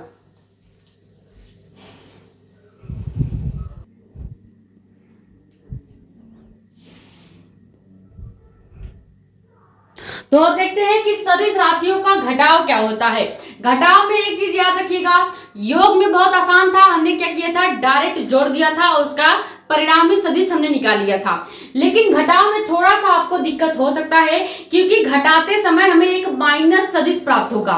माइनस सदिश का मतलब ये होगा कि जो उसका परिमाण है वो समान है, लेकिन दिशाएं बिल्कुल 180 डिग्री विपरीत हो जाएंगी। ठीक है, ये पहले हम लिख लेते हैं कि माइनस सदिश का मतलब क्या है। माइनस सदिश कहीं आपको दिखेगा, यानी मान लो हमने एक सदिश ले लिया, एक सदिश ले लिया आपका प्लस ए सदिश, दूसरा ले लिया हमने बी सदिश। ठीक है, अब अगर मान लो ये बी सदिश किसी तरीके से माइनस बी सदिश हो जाता है, यानी माइनस सदिश बन गया है, तो इसका मतलब क्या हो जाएगा? माइनस सदिश का मतलब क्या है ये आप पॉइंट बना के लिख लेंगे। कहीं भी सदिश जो है माइनस में दिख रहा है तो इसका मतलब ये है कि परिमाण जो है वो क्या है? परिमाण है, परिमाण समान है, लेकिन दिशा जो है ये 180 डिग्री विपरीत हो जाती है। ठीक है, विपरीत हो जाती है। क्लियर? ये पॉइंट याद रखेंगे हमेशा के लिए। जब भी माइनस सदिश दिया गया होगा, परिमाण यानी अंक में जो मान होगा 5 मीटर 2 मीटर, 5 न्यूटन 2 न्यूटन या 5 सेंटीमीटर 2 सेंटीमीटर, परिमाण हमेशा समान रहेगा, परिमाण में कोई चेंज नहीं होने वाला। लेकिन दिशा जो है, अगर पूरा दिशा पहला सदिश है और दूसरा पश्चिम है, तो दूसरा वाला माइनस अगर आ गया है तो ये भी क्या हो जाएगा? पश्चिम का जस्ट 180 डिग्री उल्टा यानी पूरब हो जाएगा। ठीक है, अब इसी तरह से हम एग्जाम्पल से समझ लेते हैं। एग्जाम्पल से ये बात आपको जरूर समझ में आ जाएगी। माइनस सदिश में हमेशा दूसरी सदिश माइनस ही आती है। क्यों आती है अभी आपको पता चल जाएगा। जैसे देखिए एक एग्जाम्पल फिर से हम ले लेते हैं। हमने माना दो सदिश, क्योंकि दो सदिशों का ही जोड़ या घटाव हो सकता है, तो हम एक सदिश मान लेते हैं सदिश ए। ठीक है, वेक्टर ए। ठीक है, वेक्टर ए का मान क्या लेते हैं हम? 5 मीटर, और ये 5 मीटर किधर की साइड है? पश्चिम के साइड। ठीक है, पश्चिम के साइड है, पश्चिम के साइड है। और वहीं हम ले लेते हैं वेक्टर बी, और वेक्टर बी मान लो 2 मीटर है, 2 मीटर है, और ये पश्चिम का जस्ट उल्टा यानी पूरब के साइड है। ठीक है, किधर की साइड है? पूरब के साइड है। इतनी चीज क्लियर? अब अगर हमें क्या करना है? सदिश राशियों का घटाव। अब सदिश राशियों का घटाव का मतलब क्या है? हमें करना है ए वेक्टर माइनस बी वेक्टर, और हमें निकालना क्या है? आर का मान निकालना है, यानी परिणामी निकालना है। क्या निकालना है? परिणामी निकालना है। इतनी चीज क्लियर हो गई। अब अगर a माइनस बी लिखा है, कहीं भी अगर a माइनस बी लिखा है तो इसका मतलब क्या है, ये a वाला पूरा का पूरा क्या है, प्लस है, और ये b वाला माइनस है। यानी अगर लिखना चाहें तो हम इसको ये भी लिख सकते हैं क्या, कि a वेक्टर जो कि पहले से प्लस में है, बीच में ये प्लस का निशान, और ये b वाला पूरा माइनस में हो जाएगा। क्या हो जाएगा, माइनस b वेक्टर हो जाएगा। और अभी अभी मैंने आपको ये पॉइंट इसीलिए पहले बता दिया था कि कहीं भी माइनस सदिश लिखा है, अब ये देखो माइनस b वेक्टर का मतलब क्या है, कि माइनस सदिश। ठीक है, क्या है, माइनस बी वेक्टर का मतलब क्या है, माइनस सदिश। और ये हमने पहले ही आपको बता दिया था इसीलिए कि माइनस सदिश का मतलब क्या है, परिमाण होगा समान और दिशा होगा 180 डिग्री विपरीत। यानी कि अगर यहाँ पे अगर हम इस b को, b वेक्टर को माइनस b वेक्टर लिख दे, यानी माइनस सदिश लिख दे, तो क्या हो जाएगा, परिमाण समान यानी 2 मीटर वैसे ही रहेगा, दिशा विपरीत हो जाएगा, यानी कि पूरब का 180 डिग्री दिशा अगर देखा जाए तो ये देखो दिशा यहाँ पे बना देते हैं। ये हो गया आपका उत्तर के साइड, ठीक है, ये हो गया पूरब, और ये हो गया पश्चिम, और ये हो गया आपका दक्षिण। ठीक है, अब अभी हमने क्या बोला, दिशा 180 डिग्री उल्टा हो जाएगा, यानी बी वेक्टर का दिशा कितना है, पूरब है, पूरब का 180 डिग्री, 180 डिग्री यही होता है आपका, 180 डिग्री यही होता है। अब 180 डिग्री उल्टा आएंगे, यानी पूरब का जस्ट उल्टा आपका क्या हो जाएगा, पश्चिम हो जाएगा। तो हम यहाँ पे दिशा क्या कर देंगे, यहाँ पे पूरब का जस्ट उल्टा आपका दिशा पश्चिम हो जाएगा। ये चीज समझ में आई या नहीं, ये चीज पहले बताओ आपको समझ में आया या नहीं। अगर नहीं समझ में आया होगा तो एक बार वीडियो को थोड़ा सा रिवर्स करिएगा, या फिर हमें मेन पॉइंट बताइएगा कि आपको कहाँ पे समझ में नहीं आया। ठीक है, देखो हमने पहले आपको बताया था माइनस सदिश कहीं पे आएगा तो उसका मतलब परिमाण समान, दिशा 180 डिग्री उल्टा हो जाएगा। यानी अगर पूरब है तो पश्चिम, उत्तर है तो दक्षिण, दक्षिण है तो उत्तर, और आपका पश्चिम है तो पूरब। ठीक है, जस्ट उल्टा, जस्ट उल्टा। अब हमने देखो पहले ही इसलिए बता दिया था क्योंकि हम क्या जानते हैं, नॉर्मल अगर गणित की बात की जाए तो कहीं भी a माइनस बी लिखा है या 1 माइनस 2 ही लिखा है, मान लो हमने लिख दिया क्या, कहीं पे लिख दिया 1 माइनस 2 लिखा है। ठीक है, अब इस 1 माइनस 2 को अगर दूसरे तरीके से देखा जाए, गणित के तरीके से, तो क्या लिखा है कि 1 वाला आपका प्लस है, फिर बीच में प्लस का निशान है, और ये माइनस 2 है। ठीक है, ये क्या है, माइनस 2। ये आपका तरीका होता है गणित में, इसी को हमने यहाँ अप्लाई किया है कि मान लो ये आपका 1 है, ये आपका 2 है, 1 आपका पहले से पॉजिटिव है, बीच में प्लस का निशान ऑलरेडी होता है, और ये दूसरा वाला जो अंक है ये माइनस सदिश में आ गया है, तो b माइनस सदिश हो गया। माइनस सदिश का मतलब हमने आपको बता दिया था। तो कहीं भी जब भी दो सदिशों को घटाएंगे तो एक पॉइंट याद रखेंगे कि पहला सदिश हमेशा धनात्मक होता है, दूसरा सदिश हमेशा माइनस में आएगा, जिसका मतलब ये होगा कि जब भी हम दूसरे सदिश को निरूपित करेंगे तो उसकी दिशा जस्ट उल्टा कर देंगे, यानी पूरब है तो पश्चिम, पश्चिम है तो पूरब। ठीक है, ये समझ में आ गया कि नहीं। अब दोनों सदिशों को दिखा देते हैं। पहले सदिश ए को खींचेंगे, पैमाना मानेंगे। पैमाना क्यों मानते हैं हमने आपको बताया था, क्योंकि हम अपने कॉपी में 5 मीटर की लाइन नहीं खींच सकते। ठीक है, तो पैमाना यहाँ पे हम मान लेते हैं, चूंकि पैमाना क्या हो जाएगा, पैमाना हो जाएगा 1 मीटर, क्योंकि मीटर में बात की गई है तो हमें 5 मीटर नहीं मापना है, हमें केवल 1 मीटर चाहिए। ठीक है, तो 1 मीटर जो है वो किसके बराबर हो जाएगा, 1 सेंटीमीटर के। ठीक है, 1 मीटर 1 सेंटीमीटर के बराबर हो जाएगा। ये हो गया पैमाना, दोनों राशियों का हमने एक साथ मान लिया। अब हम लाइन ड्रॉ करें तो पहले देखो ये हो गया आपका क्या, 1 मीटर पश्चिम के साइड, यानी इधर के साइड हमने 1 मीटर लाइन खींच दिया। ये हो गया आपका ए सदिश को दर्शा रहा है। फिर हमारा पहले माइनस के पहले क्या था, नॉर्मली आपका जो सदिश था वो पूरब की साइड था, यानी इसका जस्ट उल्टा था, तो इसका जस्ट उल्टा यानी पूरब की साइड हमने बी सदिश को खींच दिया। ठीक है, अब अगर जब हमने इसको माइनस बी में कन्वर्ट किया है तो यानी पूरब का हमें उल्टा कर देना है, यानी ये भी क्या हो जाएगा, इधर के साइड यानी पश्चिम की साइड हो जाएगा, और ये माइनस बी सदिश है। ठीक है, अब माइनस बी सदिश को और प्लस ए सदिश को हमें घटाना है। ठीक है, माइनस बी सदिश को और प्लस ए सदिश को हमें घटाना है, यानी हमें ये वाला सदिश नहीं चाहिए जो हमारे काम का नहीं है, यानी पूरा दिशा वाला सदिश हमें नहीं चाहिए। ठीक है, अब हम क्या करेंगे, इन दोनों सदिश को घटाएंगे तो क्या हो जाएगा, यहाँ पे घटाते हैं, देखो इसको इरेज कर देते हैं, ये आपको समझाने के लिए था, या फिर रहने दो, यहीं से घटा देते हैं। देखो यहाँ पे हम घटाते हैं इतने में, ठीक है। हम क्या लिखेंगे, माइनस या ए वेक्टर माइनस बी वेक्टर। हमें चाहिए क्या, परिणामी आर का मान चाहिए। ठीक है, जब हम क्या करेंगे, दोनों को घटाएंगे तो हमने क्या बोला है कि सदिश को जोड़ने का तरीका यह है कि किसी भी सदिश के हेड के साथ दूसरे सदिश का टेल ही जुड़ेगा। अब हमें क्या करना है, a माइनस बी करना है, यानी पहले हमें a वाला सदिश का लाइन खींचना पड़ेगा। तो ये हमने a सदिश की लाइन खींच दी, जो कि क्या है, a वेक्टर को दर्शा रहा है। ठीक है, अब हमने क्या बोला था, सदिश को जोड़ेंगे या घटाएंगे तो हमेशा हेड के साथ टेल को ही जोड़ा जाएगा।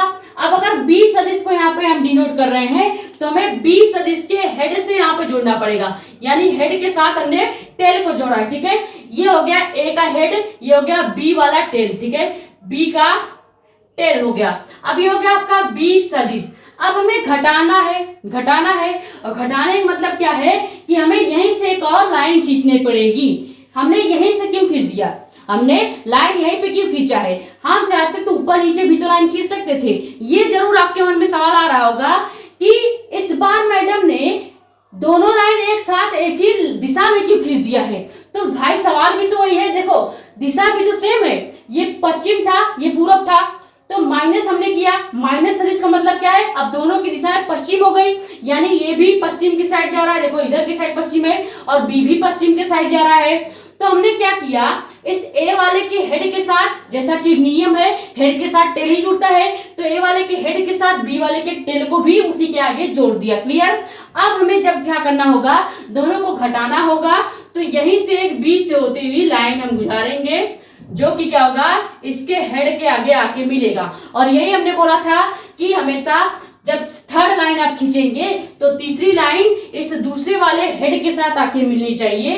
तो यहाँ पे परिणामी आर जो आएगा ये भी क्या आएगा, सदिश आ जाएगा। यानी अगर हम क्या करते हैं, हमेशा a माइनस बी वेक्टर करते हैं तो इसका परिणामी आर भी क्या आता है, सदिश आता है।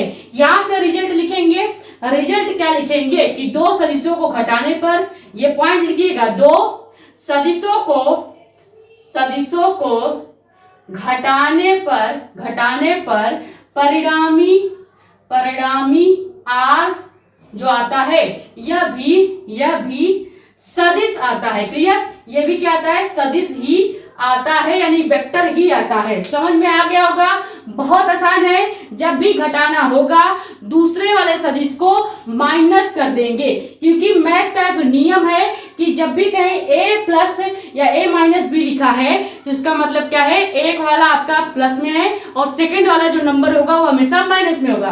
तो एक राशि एक वेक्टर प्लस में था, सेकंड वेक्टर माइनस में है, और माइनस सदिश का मतलब याद रखिएगा, ये पॉइंट भी आपको नोट करना है, कहीं भी माइनस सदिश है तो इसका मतलब परिमाण है समान और दिशा है विपरीत। क्लियर।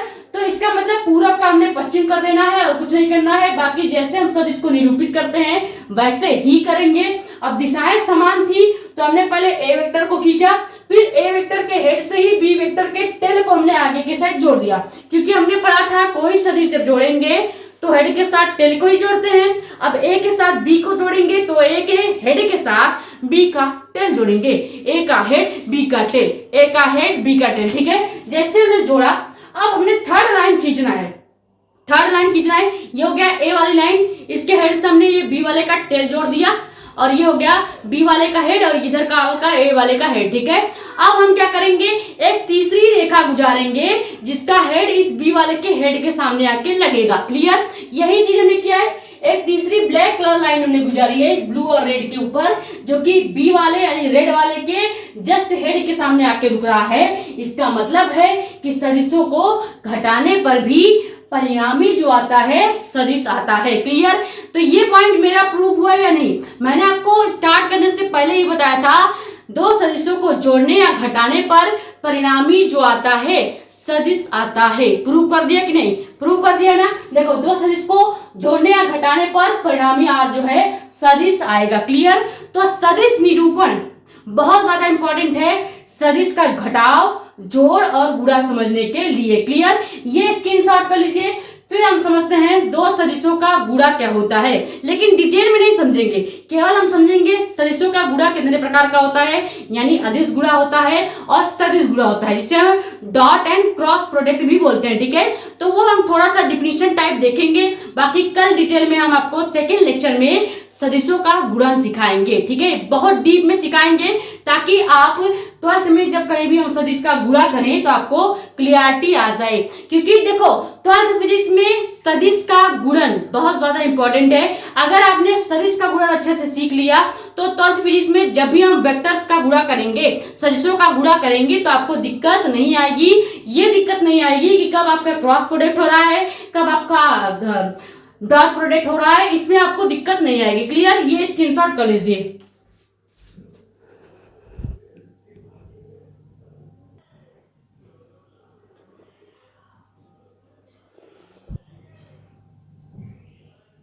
तो आप समझते हैं कि सदिश राशियों का गुणन क्या होता है।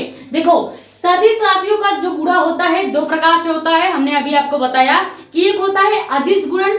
अदिश गुणन का मतलब यह है कि दो सदिशों का गुणा करने पर परिणामी आर अगर अदिश आ रहा है तो इस प्रकार के गुणन को ही हम क्या कहते हैं, अदिश गुणन कहते हैं। ठीक है, अब दूसरा होता है सदिश गुणन, जिसको अपन क्रॉस प्रोडक्ट भी बोलते हैं। ठीक है, यानी अगर यहाँ पे गुणा करेंगे तो बीच में क्रॉस लगाएंगे, यहाँ पे गुणा करेंगे तो बीच में डॉट लगाएंगे। देखो, डॉट प्रोडक्ट यानी गुणा करते वक्त बीच में डॉट लग रहा है, यानी अदिश गुणन की बात हो रही है।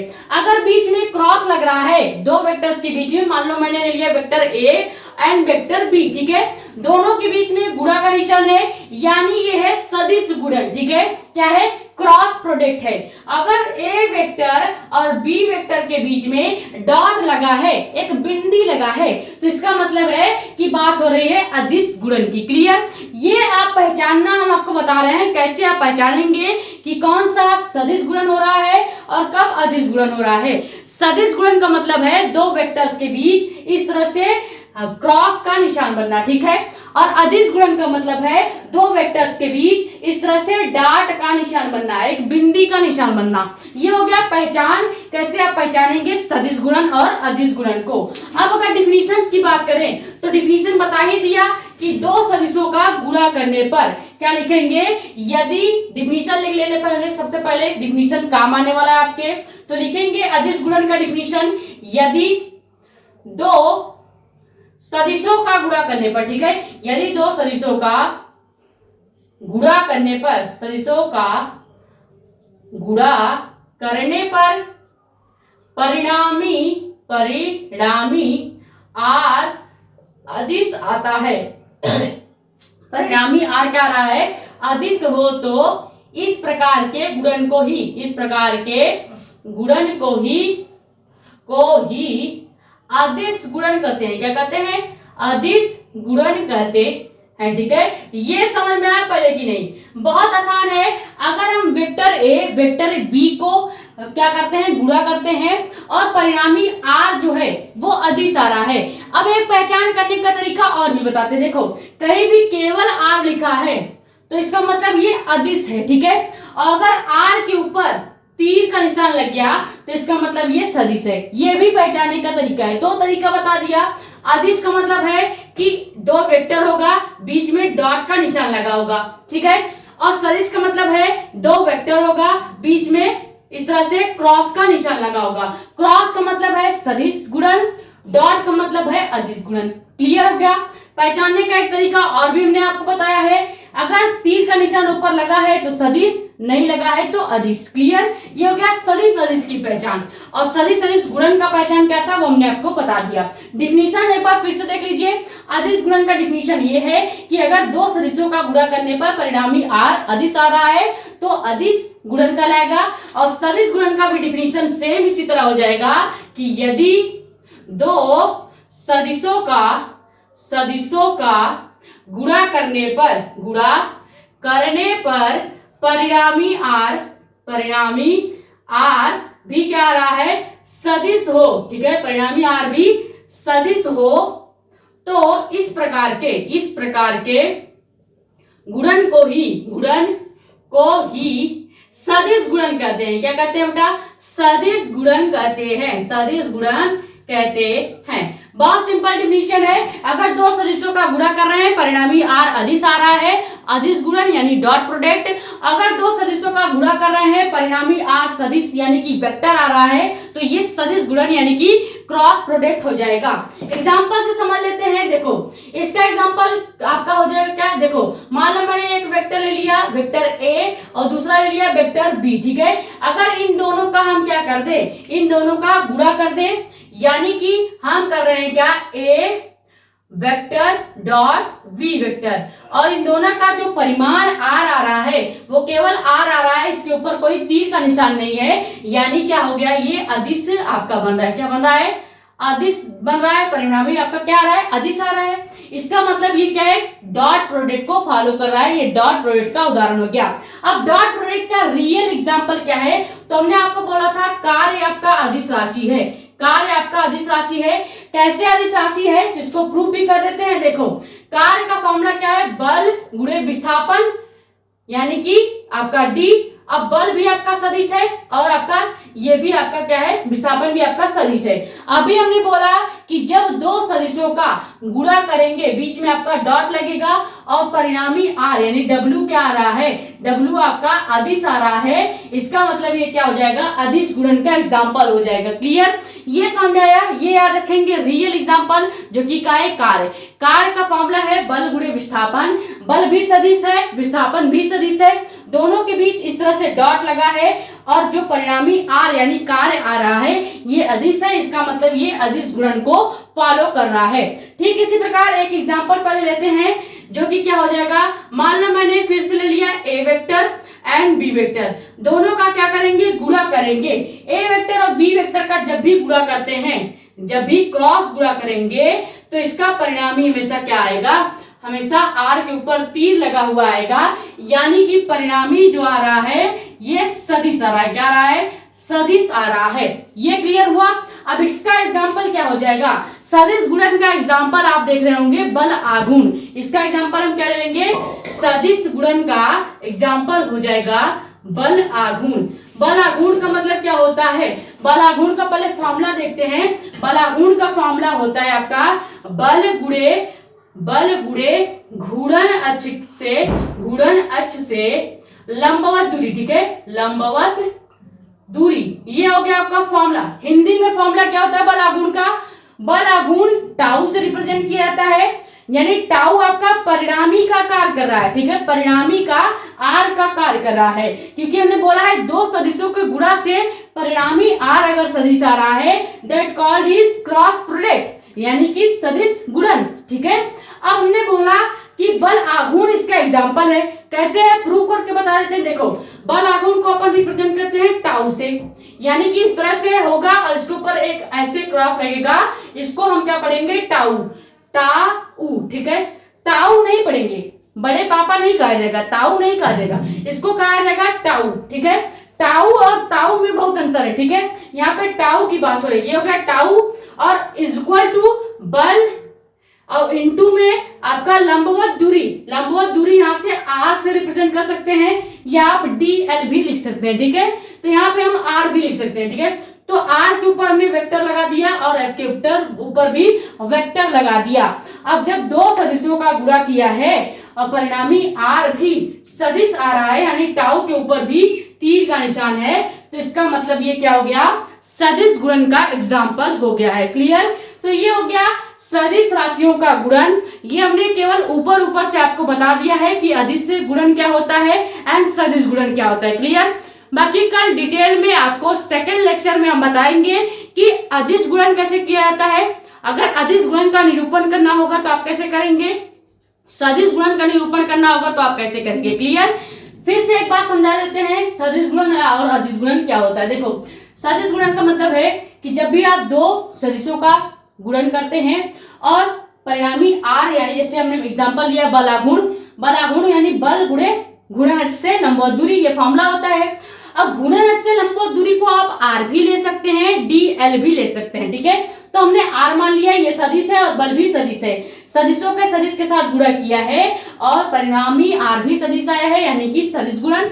जब भी हम यहाँ पे देखेंगे अदिश गुणन में सदिश का गुणा सदिश के साथ करने पर परिणामी आर यानी डब्ल्यू जो आया है वो अदिश आया है, इसका मतलब ये हो जाएगा अदिश गुणन। क्लियर हो गया? तो ये हो गया हमारा पहला लेक्चर समाप्त, जिसमें हमने कुल 5 या 6 टॉपिक क्लियर किए हैं। पहला टॉपिक हमने देखा फिजिकल क्वांटिटीज क्या है, यानी कि भौतिक राशियां क्या हैं। फिर हमने देखा भौतिक राशियों के प्रकार क्या हैं। उसके बाद हमने देखा कि सदिश राशियों की संक्रियाएं क्या हो, सदिश निरूपण देखा। सदिश निरूपण जिससे हमने ये समझा कि अगर हमें किसी सदिश को दिखाना होगा उसके परिमाण और दिशा के साथ तो हम कैसे दिखाएंगे। क्लियर? उसके बाद फिर हमने देखा सदिशों का संक्रियाएं, यानी अगर हम 2 सदिशों का गुणा करेंगे तो क्या होगा, जोड़ करेंगे क्या होगा, घटाव करेंगे क्या होगा, ये हमने देखा। उससे हमें ये पता चला कि अगर 2 सदिशों को जोड़ा जाए या घटाया जाए तो उसका परिमाण आर भी क्या आता है, सदिश आता है। ये पॉइंट आप याद रखेंगे और चाहे तो आप ये नोट भी कर सकते हैं एक साथ कि अगर 2 सदिशों को जोड़ा या घटाया जाता है तो परिमाण आर भी सदिश आता है। उसके बाद हमने थोड़ा सा सदिश गुणन का यहाँ पे इंट्रो टाइप देख लिया है, बाकी कल हम डिटेल में सदिश गुणन देखेंगे। ठीक है? तो आई होप ये जो लेक्चर 1 था आपके लिए बहुत ज्यादा हेल्पफुल रहा होगा। जिस भी बच्चे ने बहुत ज्यादा ध्यान लगा के पढ़ा होगा उसको ये लेक्चर प्रॉपर क्लियर हो गया होगा। बाकी मेरा एक रूल है जो आपको फॉलो करना पड़ेगा, डेली की जितनी चीजें पढ़ाई जाएंगी आपको रिवाइज करना होगा। ठीक है? यानी आप जितने टॉपिक आपको इस लेक्चर में पढ़ाए गए हैं सब आप रिवाइज कर लीजिएगा, एक बार देख लीजिएगा, जो आपको नहीं क्लियर है वो आप क्लियर कर लेंगे। एक पॉइंट और आपको फॉलो करना पड़ेगा कि जितने लेक्चर पढ़ाए जाएंगे सबसे पहला लेक्चर का जो टॉपिक डाला जाएगा उसको पहले आपको लेक्चर 1 डाल लेना है। जैसे अगर कल आपको लेक्चर 2 दिया जाएगा तो लेक्चर 2 का पहला टॉपिक डालने से पहले आप कॉर्नर पे लेक्चर 2 लिख दीजिएगा। उसका कारण ये होगा कि जब आप रिवीजन करेंगे कभी 1 महीने 2 महीने बाद, यहाँ तो अभी आप डेली का डेली रिवाइज करेंगे ही, लेकिन फिर से कभी जब 1-2 महीने बाद रिवाइज करने बैठेंगे तो आपको जो चीजें उसमें समझ में नहीं आ रही होंगी तो अगर आपने लेक्चर नंबर डाला होगा तो उससे फायदा ये होगा कि आप मेरे उस वीडियो को डायरेक्ट खोल सकते हैं, डायरेक्ट उस लेक्चर को खोल सकते हैं और डायरेक्ट उस टॉपिक को देख सकते हैं। ठीक है? तो इसीलिए जितने भी लेक्चर कराए जाएंगे सभी लेक्चर के शुरू होने से पहले उसके कॉर्नर में आपको लेक्चर नंबर डाल देना है, lecture number 1, lecture number 2, lecture number 3। ठीक है? इस तरह से आपको डाल देना है। उसका फायदा ये होगा कि रिवाइज करते समय आपको जो चीजें फंसेंगी आप डायरेक्ट फिर से जाके लेक्चर से देख सकते हो। ठीक है? तो आई होप ये लेक्चर आपके लिए हेल्पफुल रहा होगा। वीडियो पसंद है तो वीडियो को प्लीज लाइक कर दें, ज्यादा से ज्यादा शेयर करें और नए बच्चों को जोड़ें जो तत्व फिजिक्स को डिटेल में पढ़ना चाहते हैं, जिनको फिजिक्स से डर लगता है, उनके लिए ये लेक्चर्स लाए जा रहे हैं। ठीक है? तो मिलते हैं नेक्स्ट वीडियो में यानी सेकंड लेक्चर में। नए हो तो सब्सक्राइब कर लो और अपने कमेंट शेयर आउट आप यहाँ से या हमारा इंस्टाग्राम आईडी भी है मेडिको एस्पायरेंट साक्षी मिश्रा के नाम पे, वहां पे पूछ सकते हैं। ठीक है? मिलते हैं नेक्स्ट वीडियो में। Thank you so much.